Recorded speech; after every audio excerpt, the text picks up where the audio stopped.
మా latest videos కోసం మా ఈ తెలుగు న్యూస్ ఛానల్ సబ్స్క్రైబ్ చేసి గంట సింబల్ యాక్టివేట్ చేసుకోండి. రేపే మహాశివరాత్రి, పరమ పవిత్రమైన రోజు. ఈ రోజు ఉదయం మరియు సాయంత్రం స్నానం చేసే నీటిలో ఈ ఒక్కటి వేసుకుని చేస్తే చాలు, కష్టాలు, సమస్యలు, దరిద్రమంతా ఆ నీటి ద్వారా పోతాయి. శివయ్య అనుగ్రహం కలుగుతుంది. ఎందుకంటే శివరాత్రి రోజున చేసే స్నానం అనేది కేవలం శరీరాన్ని శుద్ధి చేసుకోవటం మాత్రమే కాదు, అది మన ఆత్మను, మన కర్మలను ప్రక్షాళన చేసే ఒక పవిత్రమైన ప్రక్రియ.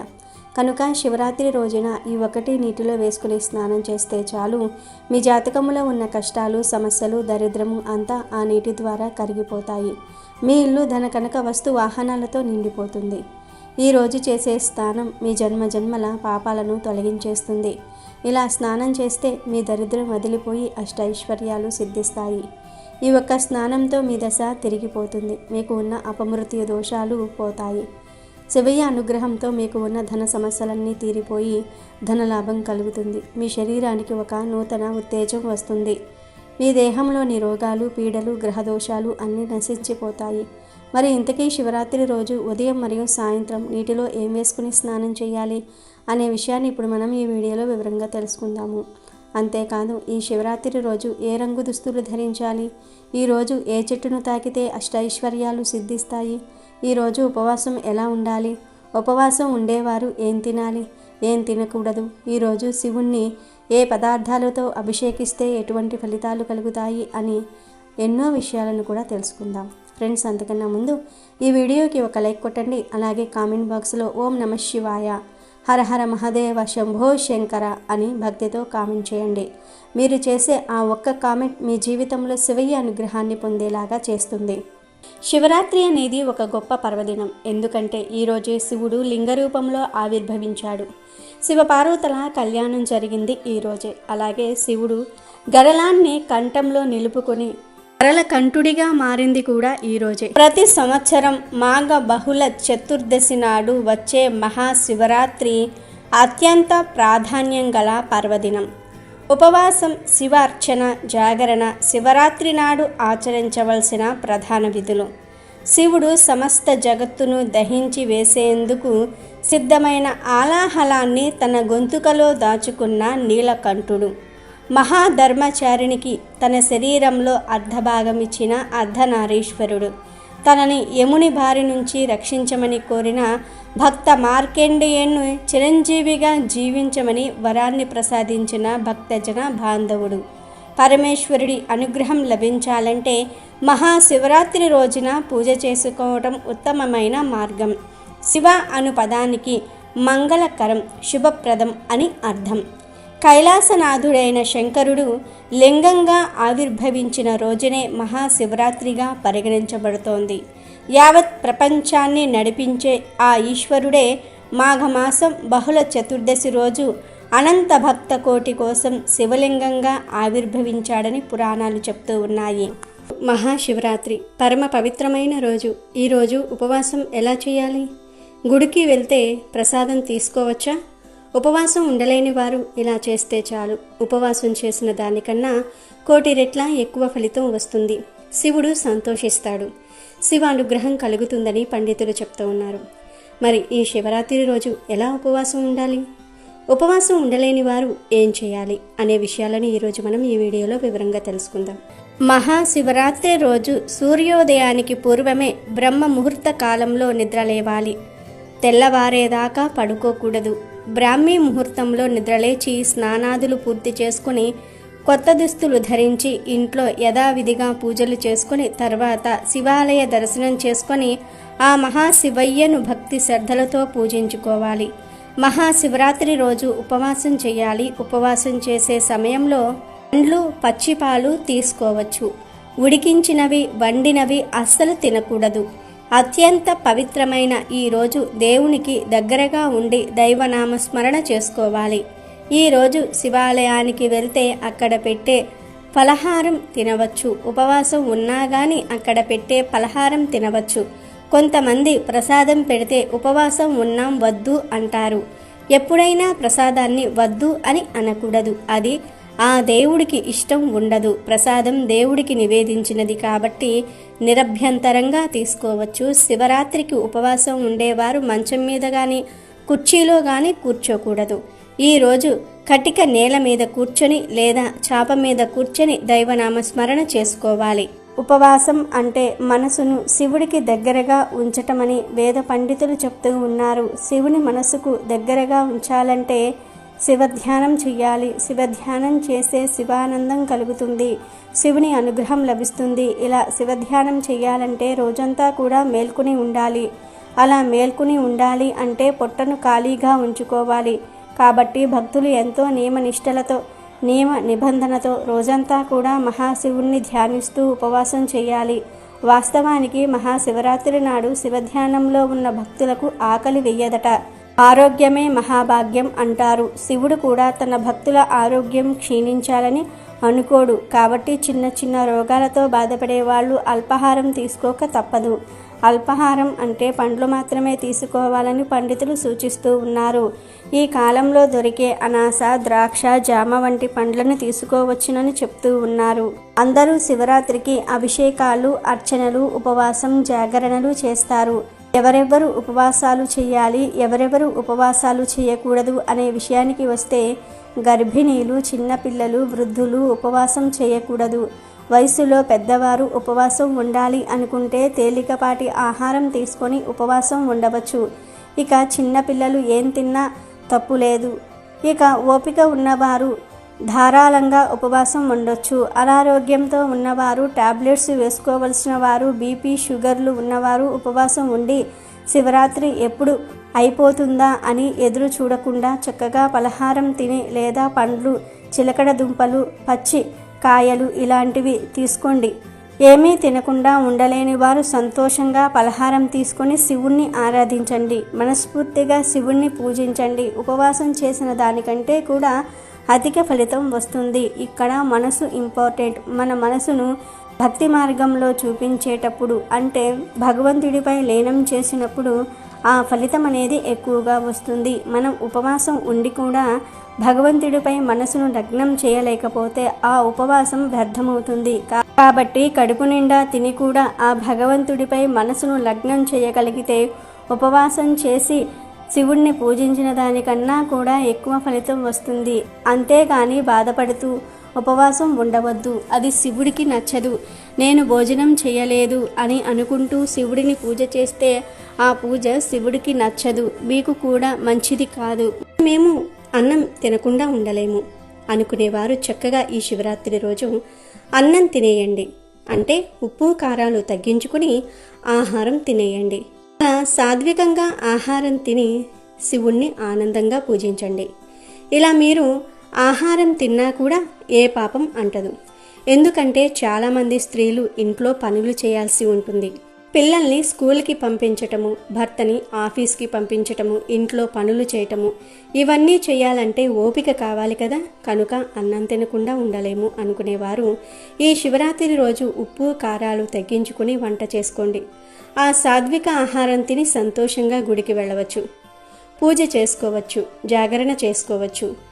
సాత్విక ఆహారం తిన్నా అది ఉపవాసంలోనికే వస్తుంది. కనుక ఏమీ తినకుండా ఉండలేని వారు శరీరాన్ని కష్టపెట్టవద్దు.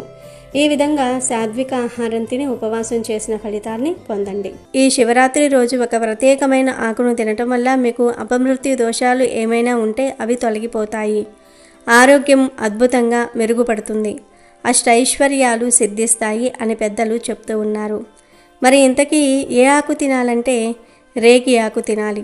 అవును, రేగి చెట్టు అంటే సాక్షాత్తు శివుడికి అత్యంత ప్రీతికరమైనది. ఈ రేగి ఆకులో విపరీతమైన ఔషధ శక్తులు, దైవక శక్తులు నిండి ఉంటాయి. ముఖ్యంగా మహాశివరాత్రి రోజున రేగి చెట్టుకు అపారమైన శక్తి వస్తుంది. ఈరోజు రేగి ఆకును గనుక మనం ప్రసాదంగా స్వీకరిస్తే మన శరీరంలో ఉన్న నకారాత్మక శక్తి అంతా బయటకు పోతుంది. జాతకంలో ఉండే దోషాలు, ముఖ్యంగా శని దోషాలు లేదా అపమృత్యు భయాలు ఉంటే అవి తొలగిపోతాయి. రేగి ఆకు తినటం వల్ల ఆయుష్ పెరుగుతుంది, ఆరోగ్యం బాగుపడుతుంది. ఈ శివరాత్రి రోజు రేగి ఆకును ఎలా తీసుకోవాలో ఇప్పుడు వివరంగా చెప్తాను, జాగ్రత్తగా వినండి. మీరు శివరాత్రి రోజున రేగి చెట్టు దగ్గరికి వెళ్ళి భక్తితో నమస్కారం చేసుకోండి. ఆ చెట్టు నుంచి ఒక చిన్న రేగి రెమ్మను కోసి తెచ్చుకోండి. రేగి ఆకులు చిన్నవిగా ఉంటాయి కదా, ఆ రెమ్మ నుంచి ఒక 2 ఆకులు తీసుకుంటే సరిపోతుంది. ఈ తెచ్చిన ఆకులను శుభ్రం చేసి మీ పూజా గదిలో ఉన్న శివుడి ఫోటో ముందు లేదా శివలింగం ముందు ఉంచండి. కనీసం ఒక 5 నిమిషాల పాటు ఆ ఆకులు స్వామి పాదాల దగ్గర ఉండేలాగా చూడండి. పూజ ముగిసిన తర్వాత ఆ ఆకులను ప్రసాదంగా కుటుంబ సభ్యులందరూ కలిసి తినాలి. ఒక్కొక్కరు 2 రేగి ఆకులను తినాలి. ఆ ఆకులు తినడానికి కొంచెం వగరుగా ఉండవచ్చు, కానీ అవి ఆరోగ్యానికి, ఆధ్యాత్మికతకు చాలా మంచివి. ఒకవేళ మీరు ఆ ఆకులను నేరుగా నెమలి తినలేకపోతే వాటిపై కొంచెం తేనె కానీ, పంచదార కానీ లేదా బెల్లం కానీ తీసుకుని తినవచ్చు. ఇంకా సులభంగా ఉండాలంటే ఆ 2 రేగి ఆకులను కొంచెం తేనె లేదా బెల్లంతో కలిపి మొత్తంగా రుబ్బేయండి. ఆ పేస్టును ఒక చిన్న ఉండలా చేసి ఇంట్లో ఉన్న పిల్లల నుంచి పెద్దల వరకు అందరికీ ఇవ్వండి. ఇలా శివయ్య ముందు పెట్టిన రేగి ఆకును ప్రసాదంగా తీసుకోవటం వల్ల మీకు ఉండే అన్ని రకాల కష్టాలు తీరిపోతాయి. ధన సమస్యలు ఉన్నవారికి ఈ ఏడాది అంతా ధనవర్షం కురుస్తుంది. అప్పుల బాధలు తొలగిపోతాయి. ఆర్థికంగా నిలదొక్కుంటారు. శరీరంలో ఉన్న రోగాలు నయమై కొత్త ఉత్సాహం వస్తుంది. ఈ ఒక్క చిన్న పని మీ జీవితాన్ని అద్భుతంగా మార్చేస్తుంది. రేగి ఆకులో ఉండే శక్తి శివుడి అనుగ్రహంతో తోడే మీ కుటుంబానికి రక్షణ కవచంలా మారుతుంది. ఈ శివరాత్రి రోజున కేవలం ఉపవాసం ఉండటమే కాకుండా ఇలా ప్రకృతి సిద్ధమైన శివుడికి ఇష్టమైన రేగి ఆకును ప్రసాదంగా తీసుకోవటం మర్చిపోకండి. దీనివల్ల మీకు సాటిలేని ఆయుష్, ఐశ్వర్యము లభిస్తాయి. కనుక అందరూ శివరాత్రి రోజు రేగి ఆకులను తిని చక్కటి శుభ ఫలితాలను పొంది సంతోషంగా జీవించండి. మహాశివరాత్రి అనేది మన హిందువులు జరుపుకునే పెద్ద పండుగ. శివరాత్రి రోజు ఖచ్చితంగా కొన్ని నియమాలు పాటించాలి. శివరాత్రి రోజు ఆడవారు తప్పనిసరిగా ఉదయాన్నే నిద్రలేచి శుచిగా స్నానం చేసి ఇల్లంతా పసుపు నీళ్లు చల్లుకోవాలి. అలా చల్లుకోవటం వలన చెడంతా కూడా పోతుంది. మీరు చేసే పూజలకు అద్భుత ఫలితం వస్తుంది. అలాగే ఈరోజు మీరు ఇంట్లో పూజ గదిలో నారికేల దీపాన్ని పెట్టండి. నారికేల దీపం అంటే పరమేశ్వరుడికి ఎంతో ఇష్టం. శివరాత్రి రోజు నారికేల దీపం ఎవరైతే వెలిగిస్తారో వారికి శివుడి అనుగ్రహంతో సకల ఐశ్వర్యాలు సిద్ధిస్తాయి అని శాస్త్రాలు చెప్తూ ఉన్నాయి. కనుక అందరూ కూడా ఈరోజు నారికేల దీపాన్ని పెట్టండి. నారికేల దీపం ఎలా పెట్టాలంటే ఏమీ లేదు. శివరాత్రి రోజు ఒక మంచి కొబ్బరికాయను చక్కగా 2 ముక్కలుగా పగలగొట్టి ఆ ముక్కలను ఒక ప్లేట్లో బియ్యం పోసి బియ్యం మీద ముక్కలను పెట్టి నువ్వుల నూనె లేదా కొబ్బరి నూనె పోసి 3 ఒత్తులు వేసి దీపం పెట్టుకోవాలి. ఒక చిప్పలో అయినా సరే దీపం పెట్టవచ్చు, లేదా 2 చిప్పల్లో అయినా సరే దీపాలు పెట్టుకోవచ్చు. ఇలా శివరాత్రి రోజు కొబ్బరి దీపం పెడితే సకల పాపాలు పోతాయి, కోటి జన్మల పుణ్యం వస్తుంది. శివుడు అభిషేక ప్రియుడు. శివుడికి కాసిన్ని నీరు పోసినా చాలు సంతోషంతో పొంగిపోతాడు. శివరాత్రి నాడు అందరూ వర్ణ, లింగ, జాతి, కుల భేదం లేకుండా శివుణ్ణి అర్చించటం వలన, నీటితో లేదా పాలతో అభిషేకించటం వలన సదాశివుని అనుగ్రహంతో జీవితానికి పట్టిన పీడ తొలగిపోతుంది. మహాశివుణ్ణి అభిషేకాలతో సంతృప్తిపరచటం వలన అనేక దోషాలు నశించి ఆయురారోగ్యాలు, ధనధాన్యాలు సంప్రాప్తిస్తాయి. ఆ కుటుంబాలు తరతరాల పాటు సకల శుభాలతో అలలారుతూ ఉంటాయి. అంతేకాకుండా మోక్షానికి అవసరమైన అర్హతను ప్రసాదిస్తాయని పురాణాలు చెప్తూ ఉన్నాయి. అసలు శివుడికి అభిషేకం అంటే ఎందుకంత ఇష్టం అనే విషయం చాలామందికి తెలియదు. క్షీరసాగర మదన సమయంలో దేవతలు ఒకవైపు నుంచి, రాక్షసులు మరోవైపు నుంచి సముద్రాన్ని చిలుకుతూ ఉండగా ముందుగా ఆలాహలం పుట్టింది. ఆ ఆలాహలం సర్వాన్ని నాశనం చేస్తుంటే దేవతలకు, రాక్షసులకు ఏం చేయాలో పాలుపోలేదు. వెంటనే దేవతలందరూ త్రిమూర్తుల్లో ఒకరైన పరమశివుడి వద్దకు వెళ్ళారు. క్షీరసాగర మదనంలో ముందుగా పుట్టిన దాన్ని అగ్రతాంబూలంగా స్వీకరించాలని దేవదానవులు ఆ శివుణ్ణి కోరుతారు. ముందుగా పుట్టింది ఆలాహలం అని గ్రహించిన శివుడు పక్కన ఉన్న పార్వతీదేవితో సేవించమంటావా అని అడుగుతాడు. సకల సృష్టిని కాపాడేందుకు మీరేం చేసినా నాకు సమ్మతమే అని ఆ గౌరీదేవి చెప్పటంతో శివుడు ఆలాహలం సేవించేందుకు ఒప్పుకుంటాడు. వెంటనే క్షీరసాగర మదనం వద్దకు వెళ్ళి ఆలాహలాన్ని తాగి కంఠంలోనే ఉంచుకుంటాడు. అందువల్లే శివుడు గరళకంఠుడు అయ్యాడు. కానీ గరళం శివునిలో విపరీతమైన వేడిని, తాపాన్ని పుట్టించటం ప్రారంభించింది. దానిని తట్టుకోవటం శివుడి వల్ల కాలేదు. అందుకే క్షీరసాగర మదనంలో పుట్టిన చంద్రుడిని తీసుకుని తలపై పెట్టుకున్నాడు. అయినా వేడి తగ్గకపోవటం వల్ల గంగాదేవిని కూడా నెత్తిపై ఉంచుకున్నాడు. అయినా శివుడి తాపం తగ్గదు. ఆ తాపం తగ్గడానికి నిత్యం శివలింగాన్ని ప్రజలు అభిషేకిస్తూ తాపాన్ని తగ్గిస్తారు. అలా చేయటం వల్ల శివుడి ఇబ్బందిని తగ్గించవచ్చని భక్తుల నమ్మకం. ఇలా ఎవరైతే శివలింగంపై నీటిని లేదా ఇతర ద్రవ్యాలను పోస్తారో వారు శివుడికి హాయిని కలిగించిన వారవుతారు.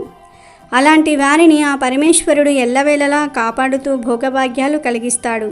అందుకే ఆ మహాశివుడికి ప్రతినిత్యము అభిషేకం చేస్తూ ఉంటారు. కాబట్టి మీరు కూడా శివరాత్రి రోజు శివుడికి అభిషేకం చేయండి. జన్మానుకో శివరాత్రి అనే నానుడి మనకు ఉంది. అంటే ఒక మనిషి 100 సంవత్సరాలు జీవిస్తే ఆ 100 సంవత్సరాల మానవ జన్మ సార్థకం కావాలంటే ఒక్క శివరాత్రి పరమేశ్వర ఆరాధన సక్రమంగా చేసి అర్చించి జాగరణ చేసి ఆ మహాశివుణ్ణి ధ్యానిస్తే జన్మ ధన్యమవుతుందని అర్థం. జన్మలో కేవలం ఒక్కసారి మహాశివరాత్రి రోజు ఉపవాసం జాగరణ చేసి మహాశివుడికి దగ్గరగా ఉంటేనే ఇంత పుణ్యం కలుగుతూ ఉందంటే ఎక్కువసార్లు మహాశివరాత్రి వ్రతాన్ని పాటిస్తే ఎంతటి పుణ్యం కలుగుతుందో మీరే అర్థం చేసుకోండి. ముక్తిని ప్రసాదించేది శివరాత్రి. మహాశివరాత్రి చాలా ప్రత్యేకమైనటువంటి రోజు. శివ ఆరాధనలో ఇంతకంటే గొప్ప రోజు లేదు. ఇంతటి గొప్ప శివరాత్రి వస్తుంది కాబట్టి ఆ రోజును సద్వినియోగం చేసుకోవాలి. మహాశివరాత్రి రోజు జగత్తంతా కూడా ఉపవాసం ఉండాలి. పిలిస్తే పలికే దైవం శివుడు. భోలాశంకరుడికి అభిషేకం చేయించటం ద్వారా పరిపూర్ణ జ్ఞానాన్ని దైవానుగ్రహాన్ని పొందవచ్చునని పురాణాలు తెలుపుతూ ఉన్నాయి. అభిషేకం సమయంలో దైవ విగ్రహాల నుంచి అత్యంత విలువైన శక్తులు వెలువడుతూ ఉంటాయి. అభిషేకాలు అంటేనే దేవతలు ప్రీతి చెందుతారు. అభిషేక ప్రియుడు శివుడు. అందుకే శివుడికి అభిషేకం చేయించటం ద్వారా విశేష శుభ ఫలితాలను పొందవచ్చును. సాధారణంగా శివుడిని నీటితో కానీ పాలతో కానీ అభిషేకిస్తూ ఉంటారు. ఏ ద్రవ్యంతో అభిషేకించిన ఫలితం ఒకేలాగా ఉంటుందని అనుకుంటూ ఉంటారు. కానీ మహర్షులు ఎంపిక చేసిన ఒక్కో ద్రవ్యంతో అభిషేకించటం వలన ఒక్కో ఫలితం ఉంటుందని చెప్పబడుతోంది. శివరాత్రి రోజున శివుడికి కొన్ని పదార్థాలతో అభిషేకం చేయిస్తే కోరుకున్న కోరికలు నెరవేరుతాయి. ముందుగా పసుపు పొడితో శివుడికి అభిషేకం చేయిస్తే ప్రభుత్వ అధికారుల నుంచి సానుకూలత లభిస్తుంది. తిరుమంజన పొడితో అభిషేకం చేయిస్తే దైవ అనుగ్రహం లభిస్తుంది. గ్రహ దోషాలు తొలగిపోతాయి. బియ్యపిండితో అభిషేకం చేయిస్తే అప్పుల బాధలు తొలగిపోతాయి. చందనాది తైలంతో అభిషేకం చేయిస్తే ఉదర సంబంధిత రుగ్మతలు తొలగిపోతాయి. పంచామృతంతో శివుడికి అభిషేకం చేయించటం ద్వారా అష్టైశ్వర్యాలు చేకూరతాయి. నేతితో శివాభిషేకం చేస్తే మోక్షం సిద్ధిస్తుంది. పాలతో పరమాత్మకు అభిషేకం చేయిస్తే ఆయుర్దాయం పెరుగుతుంది. పెరుగుతో శివ అభిషేకం ద్వారా సంతాన ప్రాప్తి చేకూరుతుంది. బత్తాయి పండ్ల రసంతో శివ అభిషేకం చేస్తే ఆరోగ్యం సిద్ధిస్తుంది. అనారోగ్యాలు మాయమవుతాయి. చెరుకు రసంతో శివ అభిషేకం చేయిస్తే ఆయుర్దాయంతో పాటు సంపూర్ణ ఆరోగ్యం లభిస్తుంది. నిమ్మరసంతో శివ అభిషేకం చేస్తే శత్రుభయం ఉండదు, యమభయం ఉండదు. కొబ్బరి నీటితో శివ అభిషేకం చేస్తే ఉన్నత పదవులు, హోదా, గౌరవము, కీర్తి చేకూరుతుంది. ఉసిరికాయ పొడితో శివ అభిషేకం చేయిస్తే రోగాలు మటుమాయమవుతాయి. పన్నీరుతో శివ అభిషేకం చేస్తే సంతోషకరమైన జీవనం ప్రాప్తిస్తుంది. చందనంతో శివ అభిషేకం చేయటం ద్వారా కీర్తి ప్రతిష్టలు ఇనుమడిస్తాయి. గరికి నీటితో శివ అభిషేకం చేస్తే నష్టమైన ద్రవ్యము తిరిగి పొందగలరు. పెరుగుతో అభిషేకిస్తే బలము, ఆరోగ్యము, యశస్సు లభించును.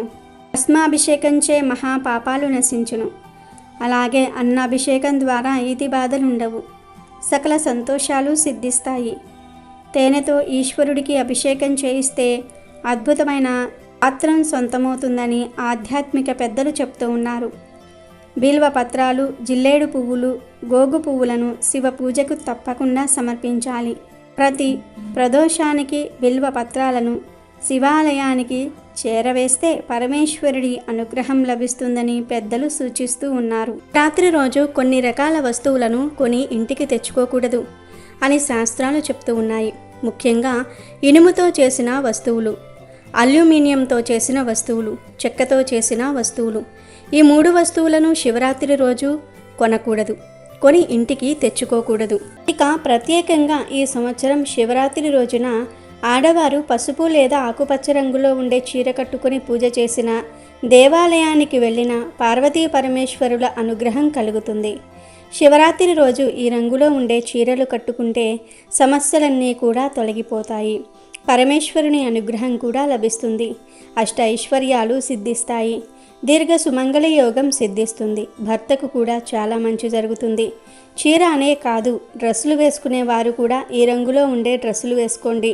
కేవలం ఆడవారే కాదు, మగవారు, పిల్లలు, పెద్దలు ఇలా అందరూ కూడా ఈ రంగులో ఉండే దుస్తులు ధరించాలి. కనుక మహాశివరాత్రి రోజు చక్కగా ఉదయమే నిద్రలేచి శుచిగా స్నానం చేసుకుని పసుపు మరియు గ్రీన్ కలర్లో ఉండే దుస్తులు ధరించండి. ఎల్లో అండ్ గ్రీన్ ఈ 2 రంగుల కలయికలో ఉండే దుస్తులు ధరించినా కూడా శివపార్వతుల అనుగ్రహం లభిస్తుంది. ఈ కలర్లో ఉండే దుస్తులు ధరించడం శ్రేయస్కరం అని జ్యోతిష్యులు కూడా చెప్తూ ఉన్నారు. కనుక శివరాత్రి రోజు స్త్రీలు ఎల్లో ఆర్ గ్రీన్ కలర్లో ఉండే దుస్తులు ధరించండి. అలా ధరించటం వలన శివపార్వతుల అనుగ్రహం కలుగుతుంది. ఇంట్లో ఐశ్వర్య వర్షం కురుస్తుంది. దీర్ఘ సుమంగళి యోగం సిద్ధిస్తుంది. భర్తకు మంచి జరుగుతుంది. కానీ ఈరోజు ఎట్టి పరిస్థితుల్లోనూ కూడా బ్లూ కలర్లో ఉండే దుస్తులు ధరించవద్దు. లేనిపోని కష్టాలు వస్తాయి. కనుక శివరాత్రి రోజు మీరు మీ ఇంట్లోని వారందరూ కూడా పసుపు లేదా ఆకుపచ్చ రంగులో ఉండే దుస్తులను ధరించండి. కుటుంబమంతా కూడా కలిసి శివాలయానికి వెళ్ళండి. పరమేశ్వరుని భక్తి శ్రద్ధలతో పూజించండి. శివరాత్రికి ఈ రంగులో ఉండే దుస్తులు వేసుకుంటే తప్పకుండా పరమేశ్వరుని అనుగ్రహం కలుగుతుంది. అష్ట ఐశ్వర్యాలు సిద్ధిస్తాయి. మీకు అన్ని శుభాలే జరుగుతాయి. కాబట్టి శివరాత్రి రోజు అందరూ కూడా ఈ రంగు దుస్తులు ధరించి శివుణ్ణి ఆరాధించండి. శివపార్వతుల అనుగ్రహంతో సకల ఐశ్వర్యాలను పొందండి. హిందువులు జరుపుకునే పండుగలలో మహాశివరాత్రి ఎంతో ప్రత్యేకమైంది. ఈ పండుగ ఎంతో పవిత్రమైనది. మాఘమాసంలో బహుళ చతుర్దశి నాడు మహాశివరాత్రి వస్తుంది. ఈరోజు శివుడికి ఎంతో ప్రత్యేకమైంది. ఈ రోజునే ఆ పరమేశ్వరుడు లింగరూపంలో దర్శనమిస్తాడని పురాణాలు పేర్కొన్నాయి. చాలామంది బంగారం కొనాలని ఆశపడుతూ ఉంటారు. ముఖ్యంగా స్త్రీలు బంగారం కొనుక్కోవాలి అని అనుకుంటూ ఉంటారు. అలా బంగారం కొనాలన్నా, బంగారం కొనడానికి డబ్బు ఏర్పాటు కావాలన్నా ఈ మహాశివరాత్రి రోజు శివుణ్ణి జమ్మి ఆకులతో పూజించాలని పురాణాలు చెప్తూ ఉన్నాయి. ఇలా శివరాత్రి రోజు శివుణ్ణి జమ్మి ఆకులతో పూజిస్తే ఖచ్చితంగా మళ్ళీ వచ్చే శివరాత్రి కల్లా బంగారం కొనుక్కునే యోగాలు వస్తాయి. జాతక దోషాలు పోతాయి. మీ జాతకం అద్భుతంగా మారుతుంది. శివరాత్రి రోజున పొరపాటున కూడా కొన్ని తప్పులు చేయకూడదు. ఇలాంటి పర్వదినాల్లో చేయకూడని పనులు చేస్తే మహా దరిద్రం పట్టుకుంటుంది. శివుడి ఆగ్రహానికి గురి కావాల్సి వస్తుంది. ముఖ్యంగా ఈరోజు ఉదయం పొద్దెక్కే వరకు పడుకుని ఉండకూడదు. ఈరోజు ఉదయాన్నే నిద్రలేవటం అనేది అత్యంత ముఖ్యమైన నియమం. చాలామంది చేసే మొదటి తప్పు ఇక్కడే మొదలవుతుంది. రాత్రంతా జాగరణ చేయాలి కదా, ఇప్పుడు నిద్రపోకపోతే ఎలా అని అనుకుని ఉదయం 8 లేదా 9 గంటల వరకు పడక మీదనే ఉంటారు. ఇది అరిష్టం. ఈరోజు సూర్యోదయానికల్లా నిద్ర లేవని వారిపై లక్ష్మీదేవికి ఆగ్రహం కలుగుతుంది. శివరాత్రి వంటి పవిత్రమైన రోజున ఆలస్యంగా నిద్రలేవటం వల్ల ఇంట్లోకి అలక్ష్మి ప్రవేశిస్తుంది. దీనివల్ల ఆర్థిక ఇబ్బందులు మొదలై సంపాదించిన సొమ్మంతా వృధాగా పోతుంది. అందుకే శివరాత్రి నాడు సూర్యోదయానికి ముందే మేల్కొని ఇల్లు వాకిలి శుభ్రం చేసుకుని పవిత్ర నదుల స్మరణ చేస్తూ స్నానం చేయాలి. స్నానం విషయంలో కూడా ఒక జాగ్రత్త ఉంది. ఈ రోజున స్త్రీలు తలకు షాంపూలు, కుంకుడికాయలు పెట్టి తలంటు స్నానం అస్సలు పెట్టకూడదు. కేవలం ఒట్టి శుద్ధమైన నీటిని మాత్రమే తల మీద పోసుకొని స్నానం చేయాలి. మీరు తలంటు స్నానం అంటే షాంపూతో చేయాలనుకుంటే శివరాత్రికి ఒకరోజు ముందే ఆ పని ముగించుకోవాలి. శివరాత్రి నాడు మాత్రం తలంటు స్నానం చేయకూడదు. మరో అతి ముఖ్యమైన భయంకరమైన తప్పు భార్యాభర్తల మధ్య శారీరక సంబంధం. మహాశివరాత్రి అనేది పరమశివుడు లింగోద్భవ రోజున. ఈ రోజున సమస్త విశ్వం శివ శక్తిమయమై ఉంటుంది. అటువంటి పవిత్ర సమయంలో కామవాంఛలకు లోనవటం అనేది మహాపాపంగా పరిగణించబడుతుంది. కనుక ఈ రోజున భార్యాభర్తలు ఖచ్చితంగా బ్రహ్మచర్యాన్ని పాటించాలి. ఎవరైతే ఈ నియమాన్ని అతిక్రమిస్తారో వారికి వచ్చే జన్మలో తీవ్రమైన అనారోగ్య సమస్యలు కలగటమే కాకుండా ఈ జన్మలో కూడా మానసిక అశాంతి, దారిద్ర్యము చుట్టుముడతాయి. శివుడు యోగీశ్వరుడు. ఆయనను స్మరించే రోజున మన ఇంద్రియాలను అదుపులో ఉంచుకోవటం మన ధర్మం.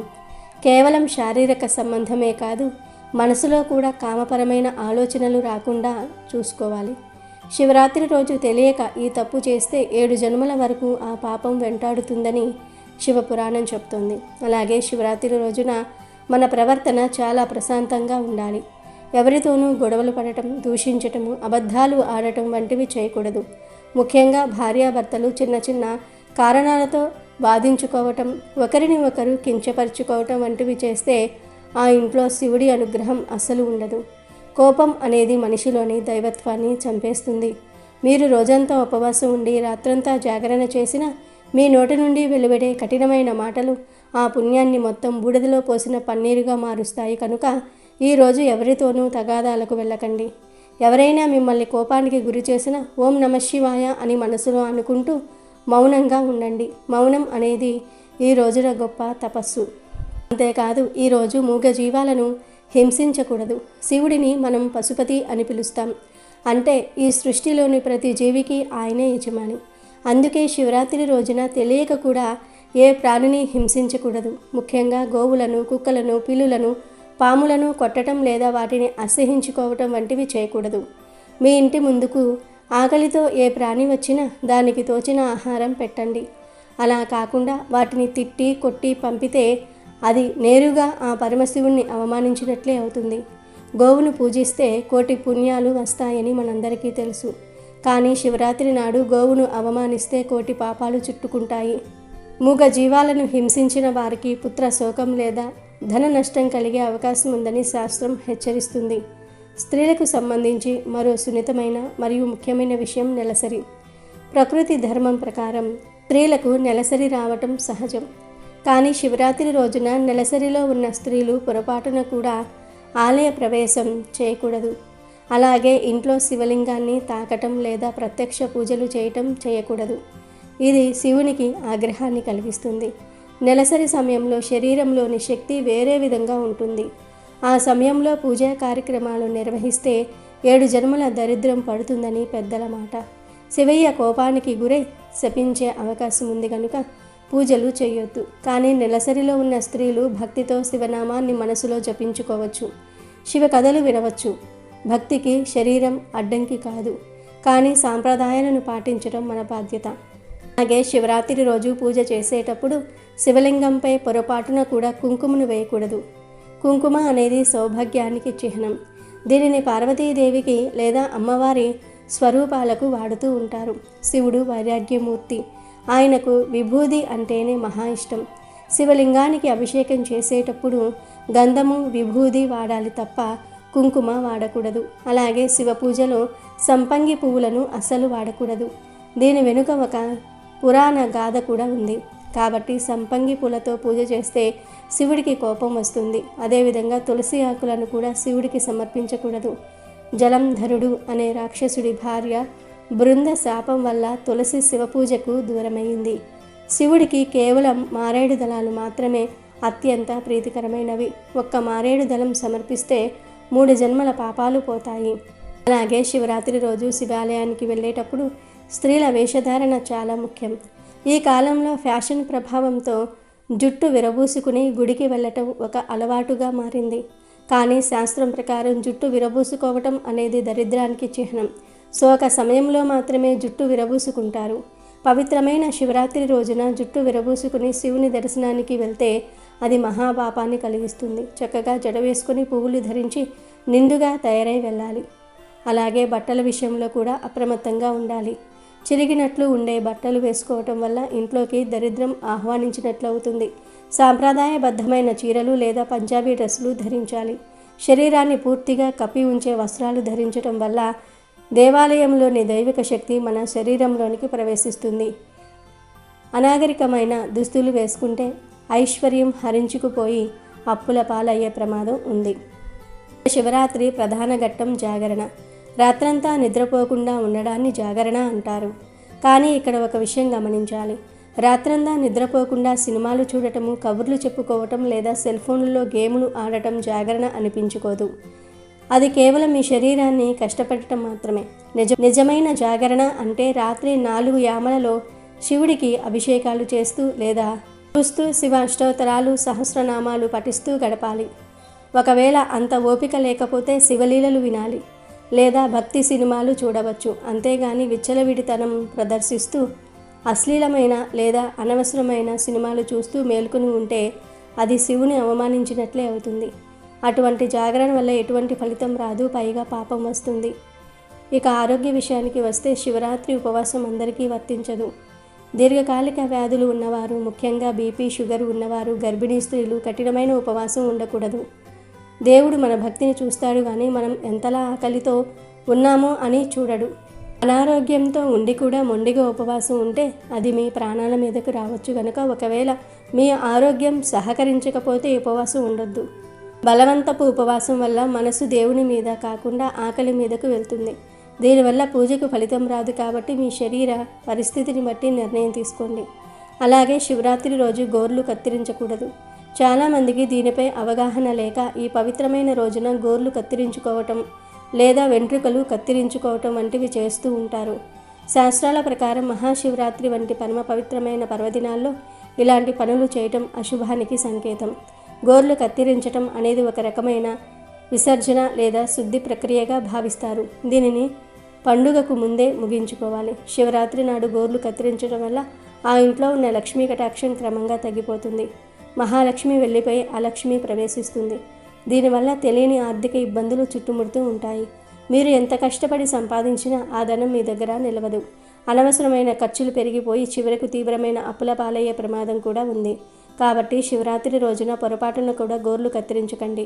ఈ నియమాన్ని అతిక్రమిస్తే దరిద్రం మీ వెంటే ఉంటుందని, అప్పుల బాధలు మిమ్మల్ని వెంటాడుతూ ఉంటాయని గుర్తుంచుకోండి. భక్తితో పాటు ఇలాంటి ఆచారాలను పాటించినప్పుడే ఆ భోళాశంకరుడు సంపూర్ణంగా అనుగ్రహిస్తాడు కదా. మహాశివరాత్రి రోజున మనం చేసే చిన్న చిన్న తప్పులు ఎంతటి తీవ్ర పరిణామాలకు దారితీస్తాయో. ఈ పండుగ మనల్ని పవిత్రం చేయడానికి వస్తుంది. కాబట్టి ఆ పరమేశ్వరుడి నియమాలను గౌరవిద్దాం. ఈరోజు ఈ తప్పు పనులు చేయకుండా ఉంటే మీకే మంచిది. ఎటువంటి కష్టాలు రాకుండా ఉంటాయి. కాదని ఈ తప్పులు చేస్తే మాత్రం శివుడికి కోపం వస్తుంది. అప్పుల పాలైపోతారు. చేసే పూజలకు ఫలితం కూడా రాదు. పూర్వము బ్రహ్మ, విష్ణువులు తమలో తాము నేను గొప్ప అంటే నేను గొప్ప అని వాదించుకున్నారు. ఆ వాదనలాట కాస్త వివాదంగా మారింది. అది మరింతగా పెరిగి యుద్ధానికి దారితీసింది.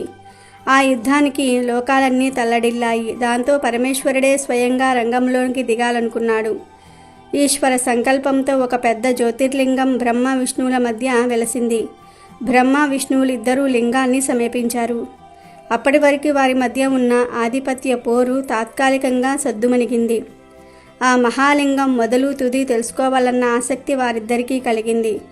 బ్రహ్మ హంసరూపం ధరించి లింగం అగ్రభాగాన్ని చూడడానికి, విష్ణువు వరాహ రూపంలో ఆదిని కనుగొనడానికి బయలుదేరాడు. బ్రహ్మకు ఎంతవరకు లింగం అగ్రభాగం కానీ మొదలు కానీ కనిపించలేదు. ఇంతలో లింగం పక్క నుంచి ఒక మొగలి పువ్వు జారి కిందకు రావటం చూసి బ్రహ్మ దాని ఆపి బ్రహ్మకు విష్ణువుకు నడుమ జరిగిన వాదాన్ని వివరించి సహాయం చేయమని అడిగాడు. ఆవు కనబడితే అదేవిధంగా చెప్పి ఆ లింగం అగ్రభాగాన్ని చూపినట్లుగా విష్ణువుతో చెప్పేటప్పుడు అది నిజమేనని సాక్ష్యం ఇవ్వమని ప్రాధేయపడ్డాడు. దాంతో ఆవు మొగలి పువ్వు సాక్షాత్తు సృష్టికర్తయే తమను బ్రతిమలాడేసరికి కాదనలేక సరే అంటాయి. రెండూ కిందకు దిగి వచ్చేసరికి విష్ణువు తాను ఆ లింగం మొదలు చూడలేకపోయాను అని ఒప్పుకున్నాడు. కానీ బ్రహ్మ తాను లింగం అగ్రభాగాన్ని చూశానని, కావాలంటే ఆవును మొగలి పువ్వును అడగమని చెప్పాడు. అప్పుడు నిజమే అంది మొగలి పువ్వు. బ్రహ్మదేవుడి మాటను కాదనలేక ఆయన లింగం అగ్రభాగాన్ని చూశాడని ఆవు తలతో చెప్తుంది. కానీ అసత్యం చెప్పడానికి ఇష్టం లేక తోకతో చూడలేదని చెప్తుంది. బ్రహ్మదేవుడి అసత్య ప్రచారాన్ని చూడలేక ఈశ్వరుడు ప్రత్యక్షమవుతాడు. బ్రహ్మ చెప్పిన ప్రకారము అబద్ధపు సాక్ష్యం చెప్పిన మొగలి పువ్వుతో భక్తులెవరూ తనను పూజించరాదని, తెల్లవారే లేచి ఆవు ముఖం చూడటం కూడా పాపకారణం అని శపించాడు. ఆవు అభ్యర్థన మేరకు తోకతో నిజం చెప్పింది కాబట్టి పృష్ఠభాగం పవిత్రమైనది. తోక భాగాన్ని పూజించిన వారికి పుణ్యఫలాలు కలుగుతాయని వరాన్ని అనుగ్రహించాడు పరమేశ్వరుడు. తర్వాత బ్రహ్మ విష్ణువులు శివుడు ఆధిక్యతను గ్రహించి పూజించి కీర్తించారు. అలా శివుడు లింగ రూపంలో ఆవిర్భవించిన రోజే మహాశివరాత్రి అయినదని పురాణ కథనం. శివరాత్రి రోజు అందరూ శివాలయానికి వెళ్తారు. కానీ చాలామందికి శివాలయంలో ప్రదక్షిణం ఎలా చేస్తే అధిక ఫలం వస్తుంది అనే విషయం తెలియదు. మిగిలిన దేవాలయాలలో లాగా ఈశ్వరుని దేవాలయాలలో మామూలుగా ప్రదక్షిణ చేయకూడదు. దానికి ఒక ప్రత్యేకమైన పద్ధతి ఉంది. శివాలయంలో చేసే ప్రదక్షిణలను చండీ ప్రదక్షిణ లేదా సోమసూత్ర ప్రదక్షిణ అని అంటారు. లింగ పురాణంలో ఈ విధానం గురించి స్పష్టంగా పేర్కొనబడింది. శివాలయంలో ప్రదక్షిణలు ఎలా చేయాలంటే, ముందు నందీశ్వరుని వద్ద అంటే ధ్వజస్తంభం వద్ద ప్రారంభించి అక్కడి నుంచి చండీశ్వరుడి వద్దకు వెళ్ళాలి. చండీశ్వరుని దర్శించుకొని అక్కడ నుండి మళ్ళీ వెనక్కు తిరిగి ధ్వజస్తంభం దగ్గరకు వచ్చి ప్రదక్షిణ మొదలుపెట్టి సోమసూత్రం వరకు అంటే అభిషేక జలం బయటకు పోవు దారి వరకు వెళ్ళి వెనకకు తిరిగి మరలా ధ్వజస్తంభం దగ్గరకు రావాలి. ఇలా చేస్తే ఒక ప్రదక్షిణ పూర్తయినట్టు. ఈ శివ ప్రదక్షిణలో సోమసూత్రాన్ని దాటరాదు. ఎందుకంటే సోమసూత్రం దగ్గర ప్రథమఘనాలు కొలువై ఉంటారు. వారిని దాటితే తప్పు చేసిన వారమవుతాం. కొద్దిగా సాధన చేస్తే ఇది పెద్ద కష్టం కాదు. ఇలా శివాలయంలో చేసే ఒక్క ప్రదక్షిణం మనం సాధారణంగా చేసే 10,000 ప్రదక్షిణాలతో సమానమని లింగ పురాణంలో పేర్కొనబడినది. ఇలా 3 సార్లు ప్రదక్షిణాలు చేయాలి. కనుక మీరు కూడా శివాలయానికి వెళ్ళినప్పుడు ఈ విధంగా ప్రదక్షిణలు చేసి శివుడి అనుగ్రహంతో 10,000 రెట్ల అధిక ఫలితాలను పొందండి. శివరాత్రి అంటేనే మిగిలిన పండుగలకు భిన్నమైంది. అన్ని పండుగలు ప్రొద్దున్న చేసుకుంటే ఈ పండుగను రాత్రి అంతేకాదు అర్ధరాత్రి చేస్తారు. అంతేకాదు 4 జాములు అదేనండి యామ పూజ చేస్తారు. యామ పూజలో యామం అంటే జాము. మహాశివరాత్రి రోజు రాత్రి ప్రతి యామంలోనూ శివుడికి అభిషేకం చేయాలి. ఈ రోజున ఆలయాలలో 4 యామాల ప్రత్యేక పూజ జరుగుతుంది. ఈరోజు ఏమీ చేయకపోయినా ఆ యామ పూజ చేస్తే చాలు శివుడి అనుగ్రహం కలుగుతుంది. దేవాలయంలో ప్రతి యామం పూజకు నిర్దిష్టమైన అభిషేకం చేస్తారు. అలాగే నిర్ణీత నైవేద్యంతో పాటు పారాయణం కొనసాగిస్తారు. యామం పూజలో అభిషేకము అలంకరణ ఉంటాయి. గంధము, బిల్వపత్రాలు, తామర పువ్వులతో స్వామికి అర్చన చేస్తారు. నైవేద్యంగా పెసర పొంగలి సమర్పిస్తారు. ఋగ్వేదాన్ని పారాయణం చేస్తారు. ఈ తొలి యామ పూజలో పాల్గొనే వారికి సకల సౌభాగ్యాలు కలుగుతాయని విశ్వాసం. రెండో యామం పూజలో మధుపర్కం అంటే చక్కెర, పాలు, పెరుగు, నెయ్యితో అభిషేకం చేస్తారు. ఆ తర్వాత రోజ్ వాటరు, కర్పూరము, గంధలేపనంతో అలంకరించి బిల్వపత్రాలు, తులసితో అర్చన గావిస్తారు. నైవేద్యంగా పాయసం సమర్పించి యజుర్వేదాన్ని పారాయణం చేస్తారు. ఈ యామ పూజలో పాల్గొనే వారికి సంతాన ప్రాప్తి కలుగుతుంది. మూడో యామంలో తేనెతో అభిషేకం చేసి కర్పూర గంధలేపనంతో అలంకరణం చేస్తారు. బిల్వపత్రాలు, మల్లెపూలతో అర్చన, అన్నము, నువ్వులు నైవేద్యంగా నివేదించి సామవేదాన్ని పారాయణం చేస్తారు. ఈ యామ పూజలో పాల్గొనే వారికి అపార సంపద లభిస్తుంది. నాలుగో యామంలో చెరుకు రసంతో అభిషేకం చేసి మల్లె, తామర పూలు, కర్పూర గంధలేపనంతో అలంకరిస్తారు. తామర, కలువ, మల్లెపూలతో అర్చన గావించి వండిన అన్నము నైవేద్యంగా పెట్టాలి. అధర్వణ వేదాన్ని పారాయణం చేస్తారు. ఈ యామ పూజలో పాల్గొనే వారికి కుటుంబంలో సఖ్యత కలుగుతుందని వేద పండితులు పేర్కొంటూ ఉన్నారు. ఈరోజు లింగోద్భవ కాలంలో పరమేశ్వరునికి చేసే అభిషేకము లేదా అర్చన లేదా ఏ ఇతర పూజ అయినా అనంత పుణ్య ఫలితాలను ఇచ్చును. లింగోద్భవ సమయమందు మారేడు దళములతో అర్చన చేసిన శివలింగము యొక్క దర్శనము చేసుకున్నంత మాత్రం చేతనే 76 జన్మలలో చేసిన పాపములు నశించునని సాక్షాత్తు ఆ పరమేశ్వరుడే పార్వతీదేవికి చెప్పాడని పురాణాలలో పేర్కొనటం జరిగినది. ఇక అసలు విషయంలోనికి వస్తే ఈ మహాశివరాత్రి రోజున ఉదయం మరియు సాయంత్రం కూడా వీలైతే 2 సార్లు స్నానం చేయటం చాలా విశేషం. ఈ స్నానం చేసే నీటిలో 7 మారేడు ఆకులను కానీ, 2 శంకు పువ్వులను కానీ లేదా 7 తులసి ఆకులను కానీ, ఈ మూడిటిల్లో ఏ ఒక్కటి దొరికినా దానిని కలిపి స్నానం చేయాలి. మొదటిగా మీకు గనుక దొరికితే ఒక 7 లేత మారేడు ఆకులను తీసుకురండి. ఆ ఆకులను మీ చేతులతో కొంచెం లైట్గా నలిపి మీరు స్నానం చేసే నీటిలో వేసుకుని స్నానం చేయండి. మారేడు చెట్టు సాక్షాత్తు మహాలక్ష్మి స్వరూపం. శివుడు బిల్వపత్ర ప్రియుడు. మారేడు ఆకులకు ఉన్న గొప్పతనం ఏమిటంటే అవి వాత, పిత్త, శ్లేష దోషాలను హరిస్తాయి. శరీరంలోని వేడిని తగ్గించి మనసును ప్రశాంతంగా ఉంచుతాయి. ఆయుర్వేద పరంగా కూడా మారేడు ఆకులకు ఎంతో ప్రాముఖ్యత ఉంది. శివరాత్రి రోజు ఈ బిల్వపత్రాలు కలిపిన నీటితో స్నానం చేస్తే మీ శరీరంలోని రోగాలు పోవటమే కాకుండా మీ చుట్టూ ఉన్న నెగిటివ్ ఎనర్జీ అంతా తొలగిపోతుంది. శివయ్య అనుగ్రహంతో మీకు అపమృత్యు దోషాలు పోయి ఆయుష్ పెరుగుతుంది. ధన సమస్యలతో బాధపడే వారికి మారేడు ఆకులతో చేసే ఈ స్నానం ఒక వరం లాంటిది. ఒకవేళ మీకు మారేడు ఆకులు దొరకపోతే రెండవ మార్గం ఉంది. అదేమిటంటే శంకు పుష్పాలు.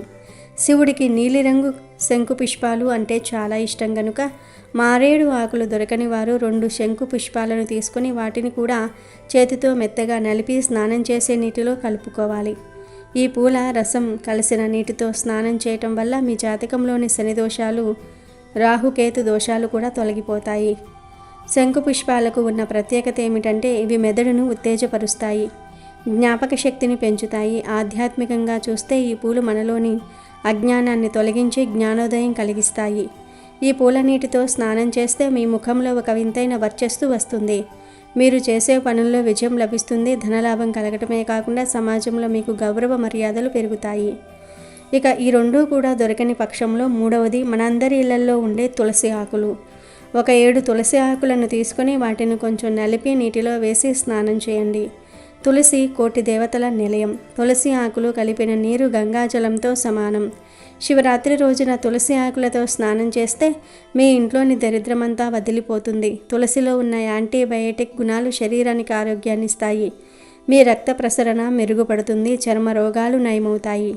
కనుక శివరాత్రి రోజు ఉదయం సాయంత్రం మారేడు ఆకులు కానీ, శంకు పుష్పాలు కానీ లేదా తులసి ఆకులు కానీ ఈ మూడిటిల్లో ఏదో ఒకటి నీటిలో కలుపుకొని స్నానం చేసి చూడండి.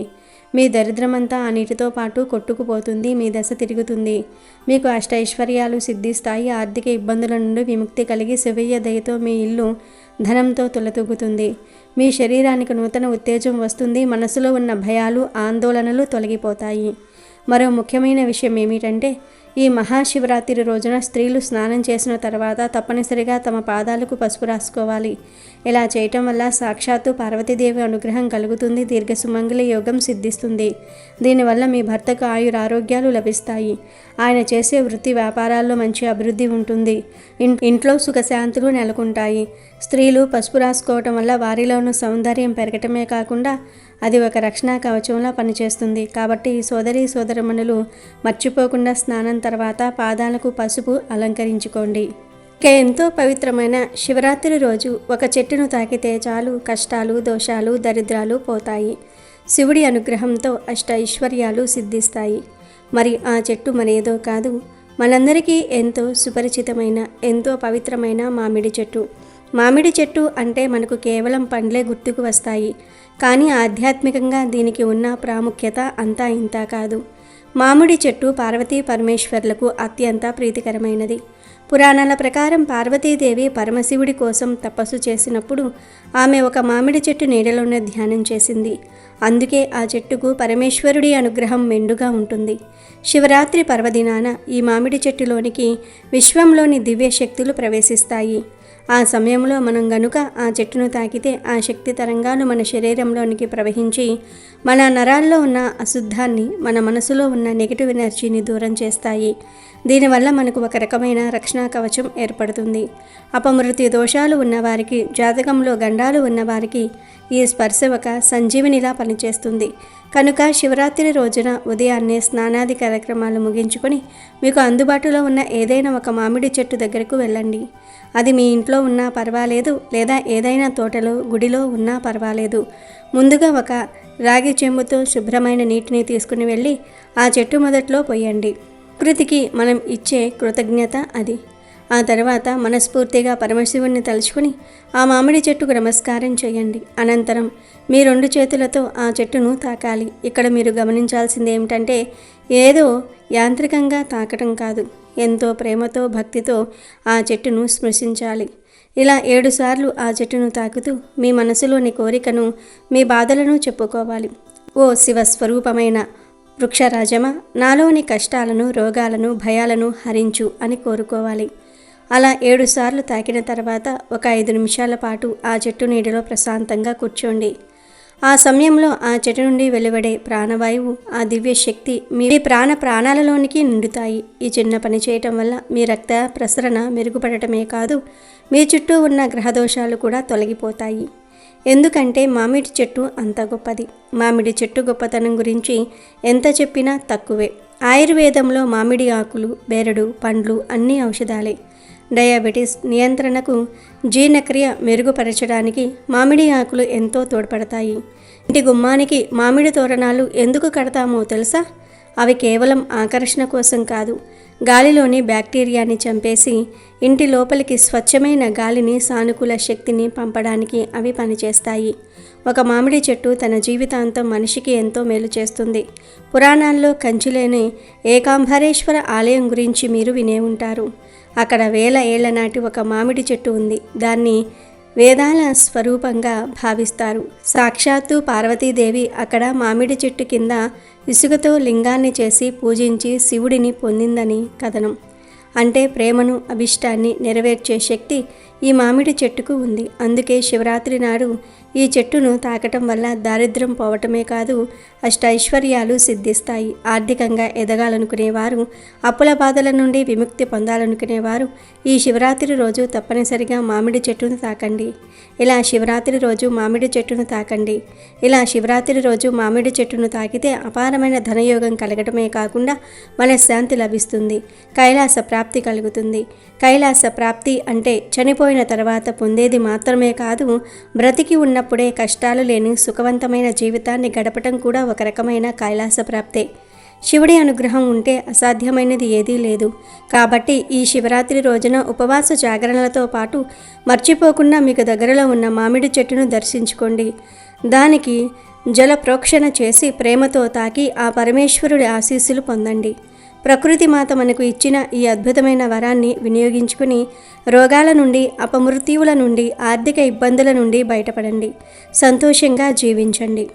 అమెజాన్లో బెస్ట్ డిస్కౌంట్స్ కోసం వీడియో డిస్క్రిప్షన్లో లింకు ఉంది, చూడండి. అలాగే మా టెలిగ్రామ్ ఛానల్ సబ్స్క్రైబ్ చేసుకోండి.